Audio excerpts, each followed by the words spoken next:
Okay. The next lesson in the grammar tutorial series comes down to how to use colons with regard to independent clauses. I'm going to give a different lesson on how to use colons with a list of particulars, but today we're going to focus on how they relate to independent clauses. Um, in this case, we're going to talk about that colons can be used similarly to the previous lesson on semicolons. In the previous lesson on semicolons, I taught that you can separate two related independent clauses with a semicolon. And the example that I give is Mr. Bailey teaches English at Northside. And then on the other side, I said he also coaches basketball. And what we have here is the semicolon. And on each side of the semicolon, we have independent clauses that are related. So that's one of the lessons from previous tutorials on how to use semicolons, and that works better than a period sometimes. But then now lesson 6a, which is a focus of using colons, you can use colons in a similar way that you use this, except for there has to be a specific kind of relationship. Our rule that we're going to learn is that you can separate two independent clauses with a colon if one serves as proof or evidence of the other. So I give a couple of examples here. The coach lost his voice by the end of the game. Colon. He had been yelling words of praise the entire time.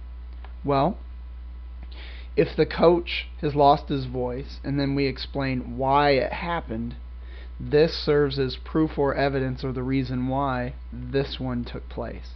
So because there's a relationship of one giving cause, effect, or proof of the other, we can use a colon here instead of a semicolon. Now the question that I get asked is, can we still put a semicolon there? And the answer is absolutely yes, you can. In fact, technically you could put a period there. You could put a period, you could put a semicolon, etc. And I'm going to do another lesson about how to revise sentences, because there's a lot of other options that you can do that are correct. But in this case, the colon is the divider between the two clauses. On this side, we have an independent clause, and then on this side, we have an independent clause, and we have a logical relationship in which one causes or is proof of the other. Same thing with the example 2. All I did was invert the word order or the structure of the sentences, and also I made the second sentence the first one. So the coach had been yelling words of praise the entire game, colon, he lost his voice. And what you see is that this caused and serves as evidence of this one. So that's how you can use colons to separate independent clauses, because you have independent clauses on each side of the colon. I like to teach this because it's handy when you have to deal with quotations. As somebody who's finished a master's degree and have had to write numerous research papers and teaching kids how to write research papers, being able to incorporate quotes into your text and into your thoughts, or using them as proof or evidence of things, is a really important skill that we need our students to have. So in the example 1 here, I give an example. So Emerson explains that great people often alienate those who do not understand them. And then here's the quote that he actually says: to be great is to be misunderstood. Does this serve as evidence of that? Indeed, yes. So you can lead into it with a colon. But here's the mistake that we can't make.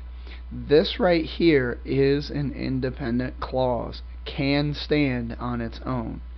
But if we were to quote Emerson and we were leading into what he said, but we didn't keep this as an independent clause, we would not be able to use the colon in this case.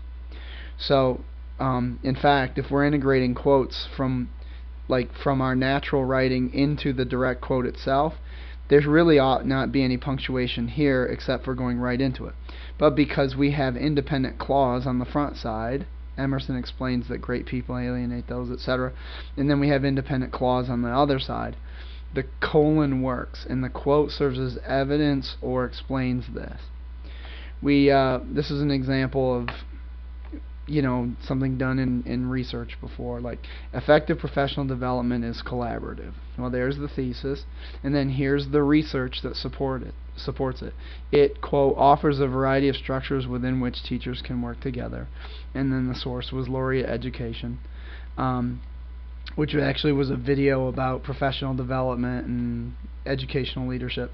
And notice too, this is APA format, so we put our period at the end, our parentheses to give credit where credit is due in the year, and then here's our actual directly quoted. And notice I had to revise the sentence even to just include the it, because there was a much longer sentence that I quoted from. But nonetheless, independent clause, colon, independent clause that is the research, proof, or evidence of the first one.